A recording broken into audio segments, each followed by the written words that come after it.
मेरा एक छोटा भाई जिसका नाम विक्रम है, लोग प्यार से उन्हें विक्की कहते हैं। वे काफी स्मार्ट और चार्मिंग है, हर किसी के दिलों में छा जाते हैं। एक दिन जब भाई गांव आए हुए थे तो मैं बाथरूम में नहाने गई और कुंडी लगाना भूल गई और इतने में ही अचानक भाई अंदर आ गए। मुझे देखकर हक्के बक्के रह गए। जैसे ही भाई द्वार खोलकर अंदर आए, मैं अचानक बाथरूम के दरवाजे को खोलते हुए उनसे मुलाकात कर रही थी। उन्होंने अपने सामान रखने के लिए अपने हाथों में बोरी लिए थे। मैं उन्हें देखती ही दंग रह गई और भाई भी मेरे नाखूनों के नीचे की दिख रहे चांद सा चेहरा देखकर अवाक हो गए। उनके चेहरे पर बेहतरीन समर्थ खिल रहा था। मैंने जल्दी से अपना चोली चोगा तांबू ले लिया और नहाकर बाथरूम से निकल आई। भाई को देखकर मैं भी खुशी खुशी मुस्कुरा रही थी। भाई ने मेरे पास आकर मुझसे पूछा, ओ तू तो बड़ी सुंदर दिख रही है सोनिया। गांव में इतने दिनों बाद तुझसे मिलने का मन था। मैंने खुशी से उत्तर दिया, भाई तुम भी बहुत अच्छे लग रहे हो। तुम्हारी बहन हो, मुझे तुमसे मिलने का बहुत मन था। मैं शर्म से लाल पीली थी क्योंकि अभी तक इस हाल में मुझे मेरे बॉयफ्रेंड ही देखा था। उस दिन के बाद भाईजी का नजरिया ही बदल गया। मेरे बॉयफ्रेंड के साथ हमेशा ही सर्दी के मौसम में एक घुटने वाले लंबे स्वेटर या जैकेट पहनकर घूमना बहुत पसंद था। उस दिन भी जब वे घर आए थे तो मैं एक सुंदर लाल और पीले रंग की साड़ी में थी। मेरे बॉयफ्रेंड ने मुझसे कहा, आज तुम बहुत खूबसूरत लग रही हो सोनाली। हम दोनों ने रात भर चाय चिल्लाकर बातें की। मैं उसे अपने गांव के बारे में बताती और वह भी अपने शहर के बारे में बताता। हमारे बीच में एक अलग सी संबंध बन गई थी। वे भी अच्छे थे और उन्होंने मुझसे पूछा, तुम्हारा यह गांव कितना सुंदर है, क्या मैं भी कभी आ सकता हूँ? मैं बहुत खुश थी क्योंकि मेरे बॉयफ्रेंड का नजरिया बदल गया था। उन्होंने मेरी साड़ी की तारीफ की और अपनी आंखों में बहुत प्रेम दिखाया। उस रात हम दोनों के बीच में एक नए संबंध की शुरुआत हुई जो हमारे रिश्ते को और भी खास बना दिया। मेरे बॉयफ्रेंड ने मुझे फोन करके कहा कि मैं अपनी मम्मी की साड़ी और ब्लाउज पहनकर उन्हें फोटो भेजूं। तो मैंने मम्मी की साड़ी और ब्लाउज पहन ली। उसके बाद मम्मी के कपड़ों में ही बाहर चौक में झाड़ू लगाने लग गई। जैसे ही मैं झाड़ू मार रही थी तभी भाई आ गए और सामने कुर्सी पर बैठ गए। भाई ने मुझसे हंसते हुए पूछा, क्या हुआ सोनिया, तुम इतनी साध भाभी बनी हुई हो और यहाँ झाड़ू मार रही हो? मैं शर्मिंदा होकर बोली, अरे भाई तू भी ना बिना बताए आ गए। मेरे बॉयफ्रेंड ने कहा था कि वे मम्मी के कपड़ों में मुझे देखना चाहते हैं, इसलिए मैंने उनकी साड़ी पहन ली थी। भाई ने मुझसे तारीफ करते हुए कहा, वाह सोनिया, तुम बहुत खूबसूरत और साध भाभी लग रही हो। तेरे बॉयफ्रेंड को यह फोटो बहुत पसंद आएगी। मैंने तिरछी नजर देखा तो भाई बड़े गौर से देख रहे थे। उनकी आंखों में वह उतावला अंदाज था जिससे मुझे यह अनुमान हो गया कि भाई अब मेरी बजाने के लिए बेहद उत्साहित हो रहे हैं। अब वे हर दिन मुझे उल्टी नजर से देखने लग गए। उनके चेहरे पर खास नजर आने वाले मुस्कान को देखकर मुझे समझ आ गया कि वे मेरे प्रति खास इशारों में व्यक्त करने की कोशिश कर रहे हैं। मैं सब समझ रही थी, मेरा मन भी उत्साहित हो रहा था, पर हिम्मत नहीं हुई ना उनकी और ना मेरी। शायद हम दोनों एक दूसरे से इतनी खुलकर बात करने की साहस नहीं कर पा रहे थे। अगले दिन भाई शहर नौकरी के लिए चले गए। उन्हें नए मौके का इंतजार था और वे एक नई जिंदगी की शुरुआत करने को तैयार थे। मेरे दिल में भी अजीब सी खालीपन सी थी क्योंकि अब वे यहाँ नहीं रहेंगे। उनके जाने के बाद मैंने उनके लिए दुआ की कि वे सदा सुखी रहें और अपने सपनों को पूरा करें। मेरे भाई का जाना एक नई चुनौती लेकर आया था, पर मैं उनके सफल भविष्य की कामना करती थी। 8 महीने के बाद भाई ने फोन किया और कहा, मैं कल कुछ काम से गांव वाले बाजार आ रहा हूँ, मुझे तुझसे मिलना है, हमारे गांव से लगभग 25 किलोमीटर की दूरी पर ही बाजार है और वहीं मेरा कॉलेज भी था। मैं तब BA सेकेंड ईयर में थी। मैंने उत्साह से कहा, ठीक है भाई। भाई ने कहा, वहीं होटल में कमरा ले लेना, हम वहीं बैठकर खाना खाएंगे और आराम भी करेंगे। मैंने उसे धन्यवाद दिया और वादा किया कि मैं सभी व्यवस्थाएं कर लूंगी। अगले दिन भाई गांव पहुँचे और हम एक दूसरे से मिलने के लिए उत्सुकता से इंतजार कर रहे थे। उसने होटल में एक कमरा ले लिया और फिर हम वहीं बैठकर खाना खाने लगे। हम दोनों ने लंच के साथ भारतीय खाने का मजा लिया और खुशियों से भरी बातें की। भाई ने बताया कि उनका काम अच्छे से हो गया था और उन्हें बाजार में सब्जियों और फलों का भरपूर सामान मिल गया था। हम दोनों ने खाना खाने के बाद आराम से होटल के आसपास घूमा और गांव के चारों तरफ की सुंदर झील और खेतों का नजारा देखा। हम दोनों के बीच की ये गुलजारी दृश्य देखकर हम दोनों बहुत खुश थे।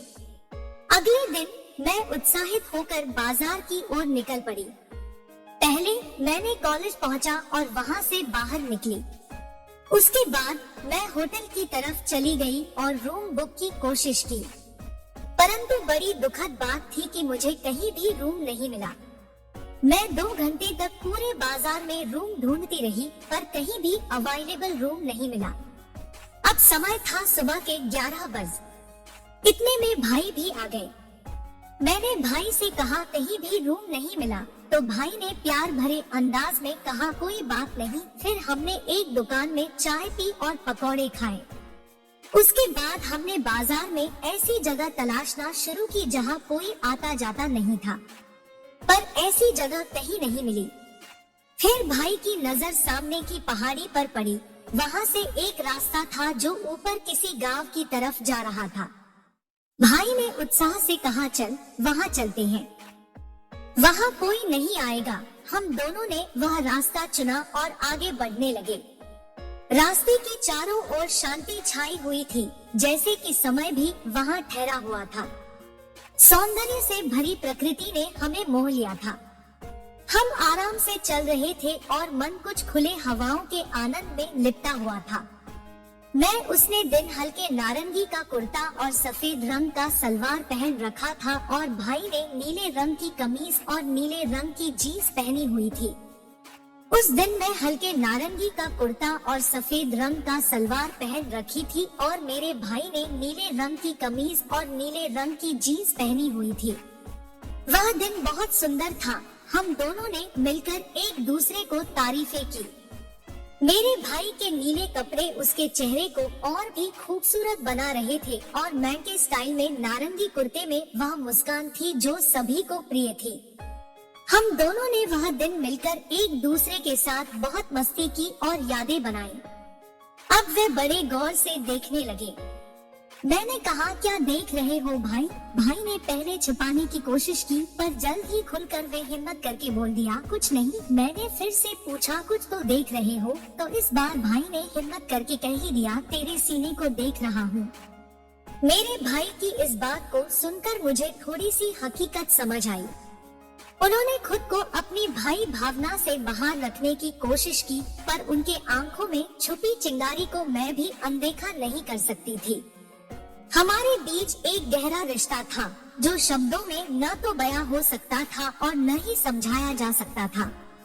वे मेरे साथ हर दुख, सुख, मुसीबत और खुशियों को बांटने के लिए हमेशा तैयार रहते थे।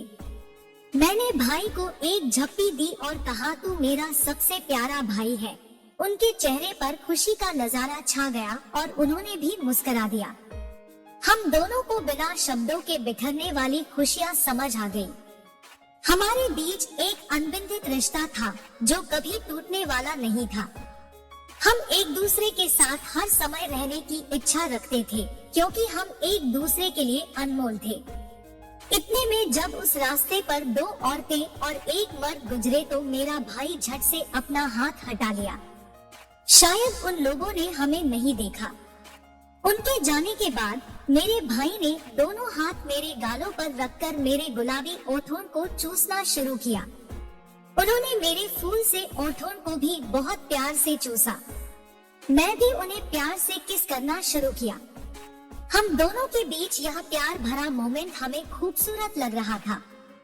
हमारे चेहरों पर मुस्कान छाई हुई थी और दिल में खुशियों की बौछार थी।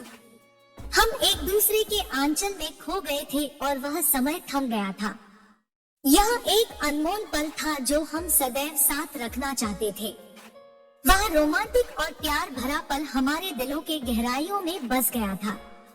हम दोनों ने अपने आसपास की सुंदरता को महसूस किया और दिल से धन्यवाद दिया कि यह खास पल हमें मिला।